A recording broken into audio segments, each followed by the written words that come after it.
entonces, hablamos de una transformación demográfica cuando hablamos de este resultado de variación de componentes demográficos, que era lo que ya habíamos realizado anteriormente. Entonces, fíjense, todo esto afecta bastante en este crecimiento, así como también la esperanza de vida. ¿A qué nos referimos con esperanza de vida? La esperanza de vida se da cuando es el nacimiento del ser humano. Esta se dice, por ejemplo, hace ya un tiempo, en los años 70, la esperanza de vida para los hombres era de 60 años y para las mujeres era de 63.8. Entonces, esa esperanza de vida fue cambiando. ¿Por qué? Porque en el 2010 fue de 78 años para las mujeres y de 73 para los hombres. ¿Qué pasó aquí? Hubo un cambio demográfico.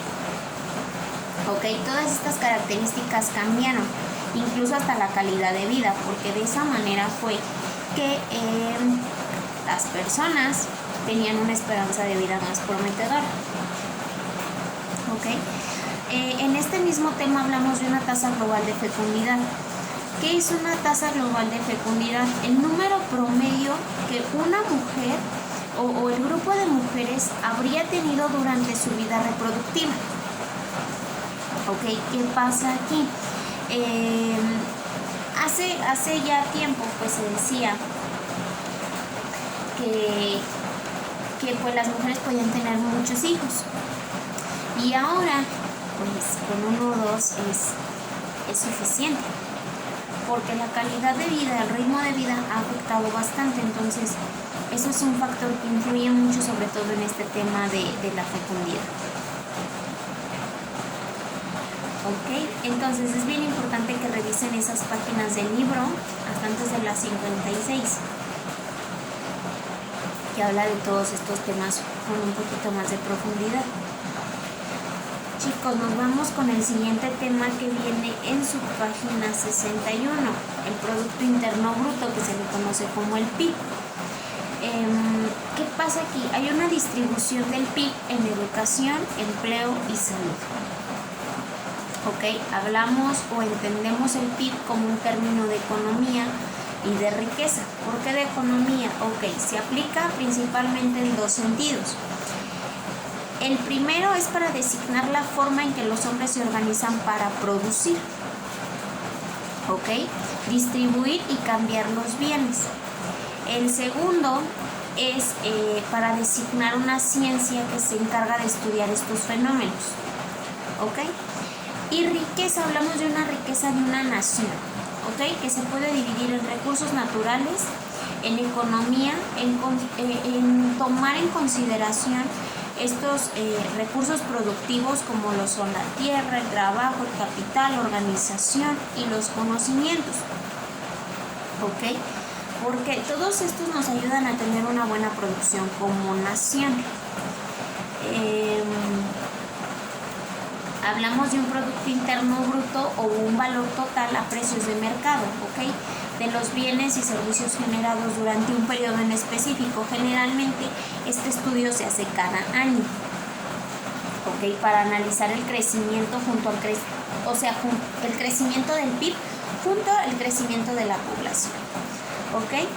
Por ejemplo, si el PIB crece el 2% y la población lo hace de igual porcentaje, aunque el PIB haya crecido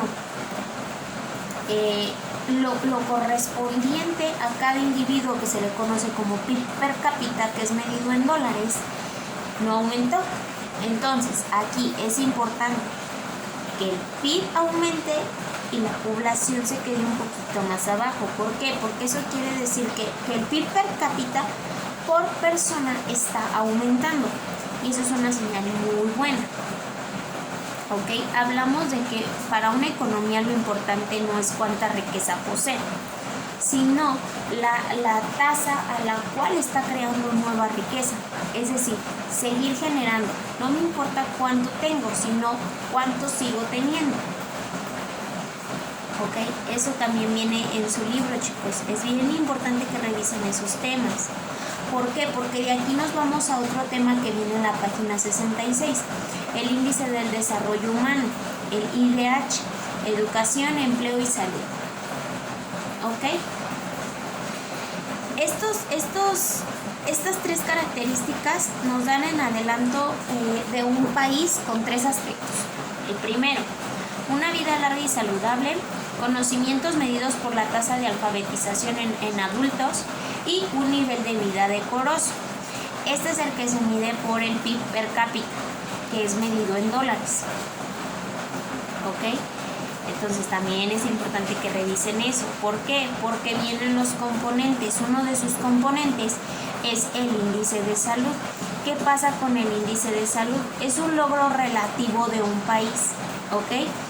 Que ya viene con una norma internacional mínima, es decir, como con un estándar. Eso viene en su página 67. Vamos a su página 68, índice de educación. Ok, el índice de educación mide el progreso relativo. ¿Qué es esto? Tomando en cuenta los años promedio de escolaridad y los años esperados de escolarización. Es decir, cuántos años llevas, cuántos años es lo promedio que estudia un ser humano en México. ¿Ok? De acuerdo al nivel de estudios. El índice de ingreso, el IDH, el ingreso se incluye como sustituto de todos los demás aspectos de desarrollo que no están reflejados en una vida larga. ¿Qué pasa aquí con esto de ingreso, chicos? Literal, el ingreso es lo que yo estoy generando, cuánto me están pagando, cuánto estoy trayendo yo a mi cartera. ¿Ok? Prácticamente es eso. Migración. Ok, chicos. El tema de migración es bien importante. ¿Por qué? Porque afectan todos los factores anteriores, es decir, salud, calidad de vida, esperanza de vida, economía, estudios. ¿Por qué? Porque hay dos tipos de migraciones. Una de ellas es la migración internacional y la otra es la migración interestatal. Entendamos que la migración internacional es cuando los mexicanos salen del país con el objetivo de residir en otro, ¿ok? Principalmente o generalmente se hace en Estados Unidos. Esto puede ser legal o no puede ser legal, no deja de ser migración, ¿ok? ¿Qué pasa aquí, chicos? La CONAPO considera que la nueva era en la migración mexicana hacia los Estados Unidos se puede caracterizar de la siguiente manera. Una de ellas es una disminución de los mecanismos de circularidad, es decir, emigración y retorno.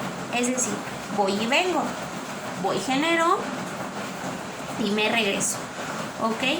La tendencia al aumento del tiempo de permanencia en aquel país puede ser un incremento en la magnitud, es decir, cuántos salen del país y la intensidad con la que salen del país, es decir, el tiempo en el que emigran, ¿ok? Es este flujo de personas. Entonces yo les decía, el porcentaje predominante que más migra es el porcentaje de una población rural. ¿Por qué? Porque hay pocas oportunidades de desarrollo personal. Y sobre todo en esto vámonos un poquito más al desarrollo económico. No hay economía, no puedo comer, no le puedo pagar a un doctor, no puedo estudiar. Entonces es bien importante generar dinero, porque sin dinero, pues, ¿cómo pago mis servicios que necesito? Y yo les decía, sí, qué padre, ¿no? Que vayan y generen. Pero hay efectos, chicos, hay efectos en la migración, ¿ok? Estos efectos repercuten en la familia, en la educación y en los grupos sociales. ¿Qué pasa aquí? El fenómeno migratorio afecta una vida cotidiana familiar de diversas maneras, chicos. ¿Qué pasa aquí?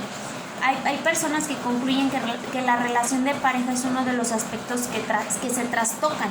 Es decir, esta relación de pareja que se tiene, el hombre migra o la mujer migra, entonces ahí ya queda como un sentimiento de ausencia, una fractura. ¿Ok? ¿Qué pasa aquí? La migración afecta tanto al lugar del que salen los migrantes como al que llegan. Es decir, afecta tanto en México como en Estados Unidos. ¿Ok? ¿Por qué? Por ejemplo, los lugares receptores son afectados porque se producen desequilibrios en la estructura, ya sea por edad o por sexo de la población, porque ingresan muchos jóvenes y de esta manera hay mucha diversidad política, lingüística, religiosa, llegándose a formar grupos de segregados y marginales. ¿Ok? Y yo les ponía el ejemplo de Triunfos Robados, de cuando la muchacha esta migra que a San Diego y pues era como rechazada porque no traía las mismas ideologías. Entonces eso, bien o mal, genera un problema. ¿Ok? Eso viene en su página 75, chicos. Es también bien importante que lo revisen. Unidad 2, chicos. Con eso acabamos unidad 1. Unidad 2, economía. Y yo les decía, hay dos palabras bien importantes en la economía. Uno es el ahorro y el otro es la inversión. ¿Qué pasa aquí? En la economía, chicos, es bien sabido y lo pasan en los noticieros y en los periódicos que hay secciones para orientar al público, ¿ok? Para orientar al público sobre cómo manejar estos gastos personales y sobre todo de manera muy particular, ¿ok?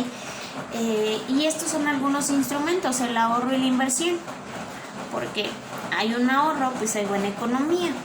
Si está invirtiendo dinero, hay buena economía, ¿ok?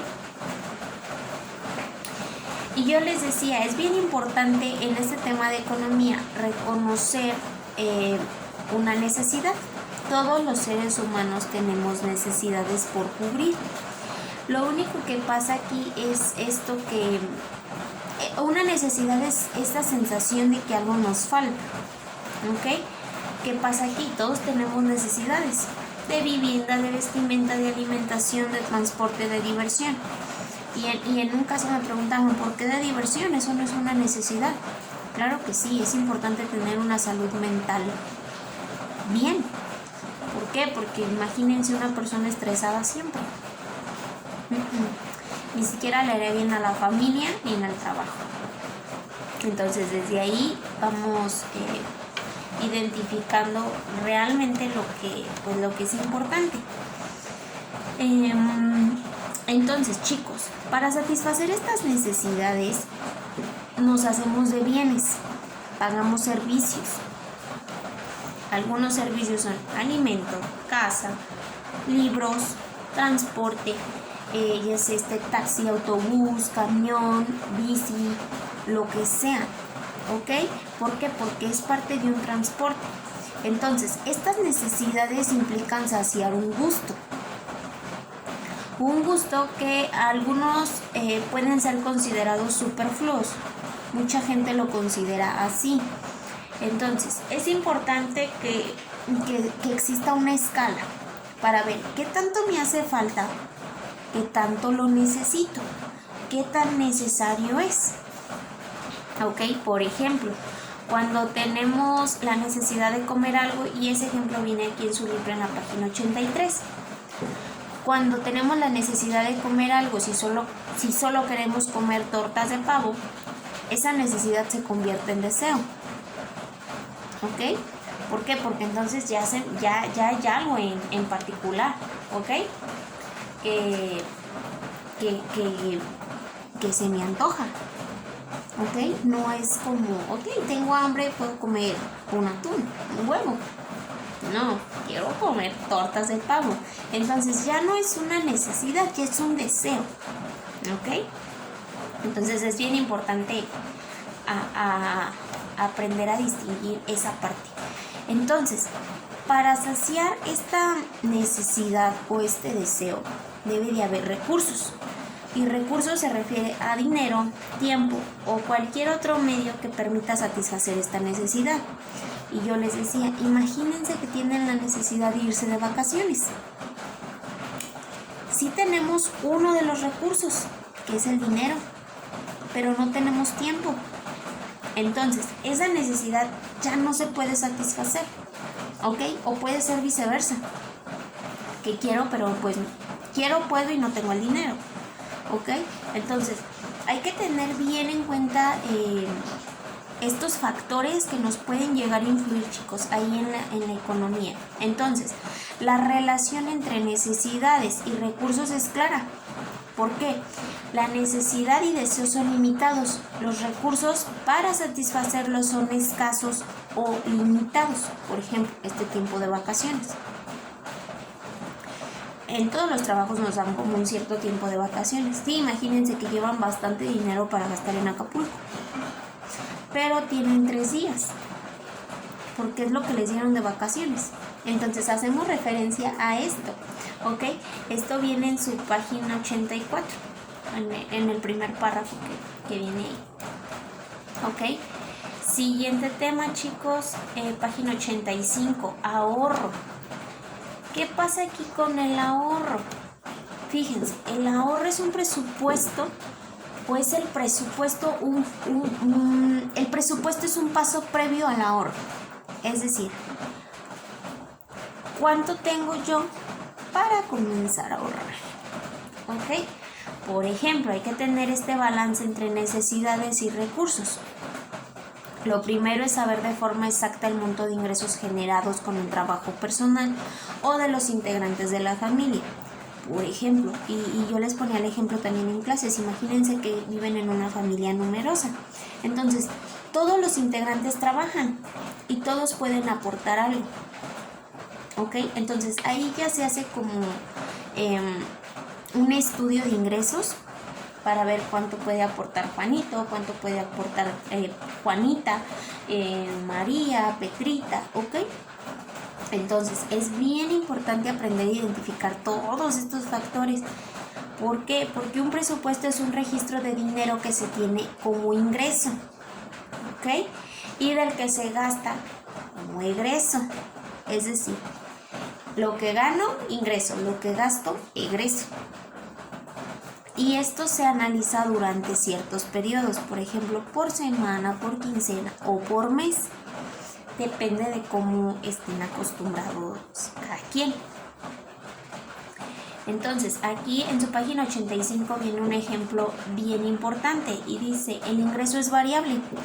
No todas las personas tienen un ingreso fijo, ¿ok? Generalmente es muy variable y sobre todo aquí en este caso del ejemplo del taxista, pues ¿qué pasa? O sea, puede cambiar de un día a otro o de una semana a otra, pero él debe de tener un ingreso fijo a la madre, ¿ok?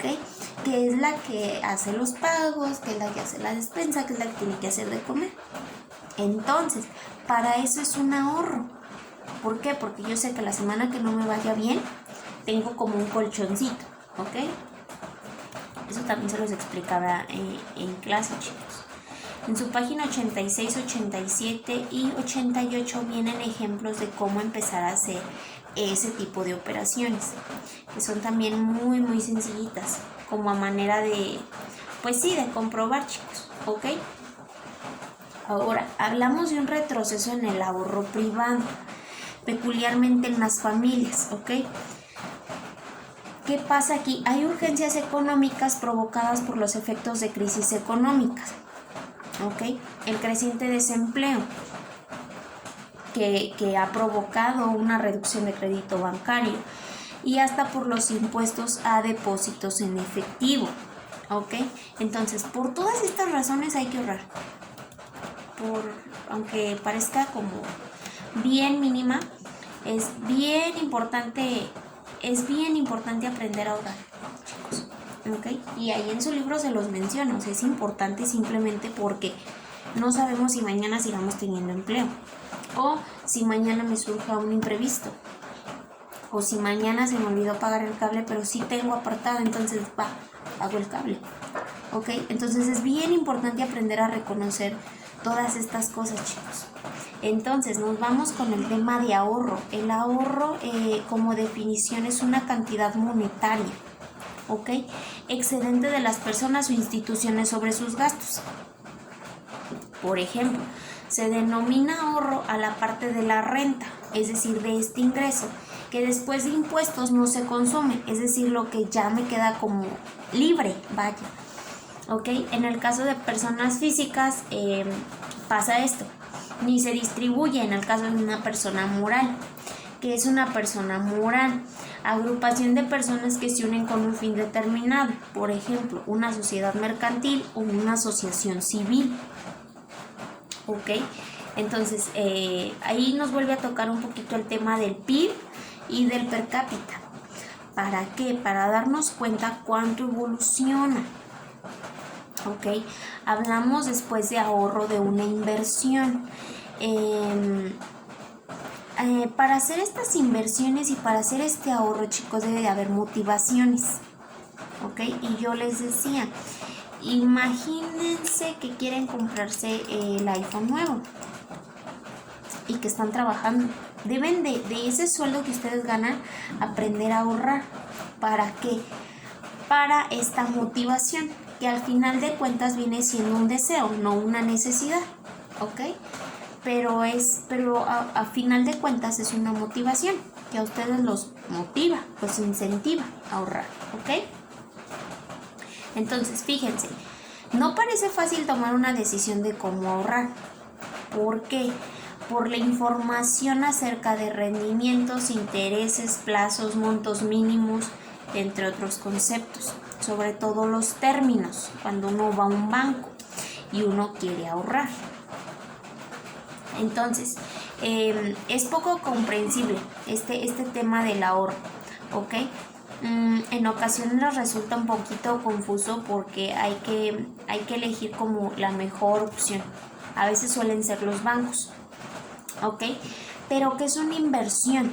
Significa transformar el dinero en elementos que sirvan para la producción de alguna mercancía. ¿Qué pasa aquí? Por ejemplo, la producción de comida o el ofrecimiento de un servicio, un taxi.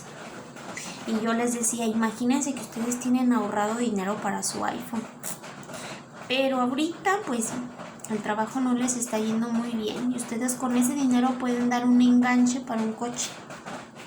Están haciendo una inversión, chicos, porque ese coche en sus ratos libres lo pueden meter de Uber. Entonces, ¿qué pasa aquí? Ese pequeño ahorro me está dando una inversión. ¿Por qué? Porque aparte de generarme a mi dinero, el coche se está pagando. Entonces, son cosas bien sencillas, pero que en el momento no se piensan. Entonces, estas inversiones pueden ser realizadas de manera directa, que viene siendo el dueño, o por un intermediario, que viene siendo el banco o el gobierno. ¿Ok? Y esto puede llegar a ser de una manera indirecta, ¿ok? Entonces eso también es bien importante. Nos vamos con el siguiente tema en la página 96, que son las tasas de interés simple. En el ahorro y en la inversión está asociado a un concepto que se le conoce como interés. ¿Qué es esto? Se refiere al monto de dinero ganado en un cierto periodo. Es decir, y aquí viene un ejemplo bien sencillo. Una persona estaba ahorrando 2,000 pesos. Eso guardó en su cuenta de ahorro. Y al final le dijeron, tienes 2,120. Es decir, por cada 2,000 pesos que esa persona o esa familia ahorraba, se ganaba 120 pesos. A esto nos vamos con los intereses, ¿ok? Y eso se alude a una tasa de interés durante cierto periodo, que también es bien importante de identificar. ¿Por qué? Porque ya se trata de una operación de interés simple.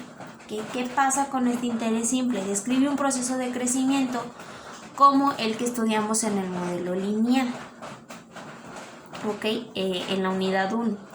¿Qué pasa? El proceso se repite tantas veces, que era lo que se elevaba a la potencia. Tantas veces tendremos una serie con n elementos, que es lo que se repite, que es nuestra constante. Entonces, cada uno de los cuales se obtiene de sumar al anterior una cantidad fija, ¿ok? Los elementos que intervienen en este proceso pues son el capital, el tiempo, el interés simple y el monto. Y en su página 97 viene ahí capital que se invierte, tiempo plazo, el interés simple, el monto del capital, los intereses y la tasa de interés simple. Entonces, lo que queremos hacer aquí es investigar la tasa de interés simple. En muchas ocasiones se representa con porcentaje y en otras no. ¿Ok? Entonces también es importante que aprendan a reconocer esto y a factorizar de acuerdo a los temas que tengan y lo que quieran obtener. Eso es una parte bien importante, aprender a factorizar, que se los enseñé en la unidad 1. Todo eso es bien sencillo, chicos. El banco recomienda estudiar instituciones financieras. ¿Para qué? Para ver cuál ofrece la mayor ganancia anual total, que se le conoce como el GAT. ¿Qué pasa aquí? En su página 102 también viene la fórmula del GAT, donde GAT es la tasa efectiva que pagan los bancos, J es una tasa nominal y M es esta frecuencia de capitalización. Es decir, ya no es M, ahora es M. Y es importante aprender a reconocer todos estos datos. Son bien importantes también. Vienen ahí unos ejemplos, vienen fórmulas para que nada más aprendan a identificar, chicos. Todo eso está bien sencillito. Nos vamos a esta inversión para retiro en Afores en su página 113. ¿Qué pasa aquí? Es una forma de ahorro también. ¿Qué pasa con esta forma de ahorro? Hablamos de invertir el dinero previo al retiro de la población económicamente activa, ¿ok? Sobre todo se hace para cuando ya la persona se va a retirar, cuando es la vejez, chicos, ¿ok? Entonces, por eso es importante tener pues este Afore, esta forma de ahorro,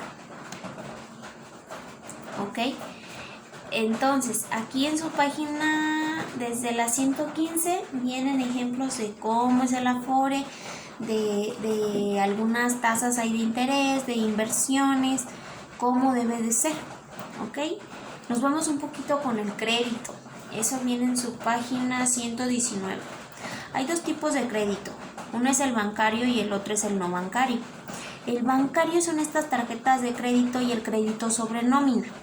El no bancario es este crédito prendario, cajas de ahorros o compras a plazos. Ok, un ejemplo de crédito bancario es esta tarjeta de crédito, que en su página 120 nos da así como muchas estrellitas. ¿Por qué? Porque nos dice que en el momento, ahorita, en este tiempo de la sociedad, es la mejor opción. ¿Ok? Entonces, por ahí también nos vienen algunos ejemplos en su libro. Está muy, muy digerible el tema. El crédito no bancario, el empeño prendario, yo les decía, ¿conocen las casas de empeño? No, pues que sí, es eso. Es una manera bien fácil de obtener dinero. ¿Por qué? Porque se lleva una prenda y no necesariamente una prenda, sino un teléfono, una computadora, un iPad, un comedor, un refri, un microondas, una televisión. ¿Ok? Y por eso nos dan dinero. Pero ¿qué pasa aquí? Antes de darnos dinero, pues lo valoran. ¿Ok? Ese dinero se nos entrega en efectivo. ¿Qué pasa con ese dinero en efectivo? Ok, se recupera una vez pagado el préstamo más un cierto monto de intereses. Ok, generalmente se da una cantidad como aproximada. ¿Por qué? Porque yo les decía, no toda la gente, no todos los pignorantes, que así se les conoce a la gente que va y usa esos servicios de las casas de empeño. No todos los pignorantes regresan por sus prendas. Entonces, lo que hace la casa de empeño es venderla. ¿Para qué? Para ganarle un poquito y para ganar lo que le dio a esa persona. ¿Ok? Compra a plazos de bienes muebles, página 128, chicos. Y les decía, los seres humanos tenemos necesidades que se satisfacen de diferentes maneras. Una de ellas es la casa y lo que se requiere para vivir en ella. Una televisión, un comedor, focos, estufa, lavadora, secadora. Todo eso que necesito en mi hogar, a esto le llamamos bienes muebles, ¿ok? No necesariamente se pueden adquirir al contado, hay muchas tiendas que los dan como a crédito y esto es una forma de adquirir todas estas cosas, ¿ok? La tasa de interés efectiva en compras a plazos, aquí otra vez volvemos a ver fórmulas, página 130 chicos, donde I es una tasa efectiva anual y donde J es la tasa de interés simple. Donde M hablamos de periodos de capitalización, ¿ok? Entonces ahí solo tenemos que sustituir, chicos. ¿Por qué? Porque nos están dando tal cual la fórmula. Y para finalizar, yo les decía, el último tema nos habla de un proyecto de vida económicamente sustentable. ¿A qué nos referimos con esto?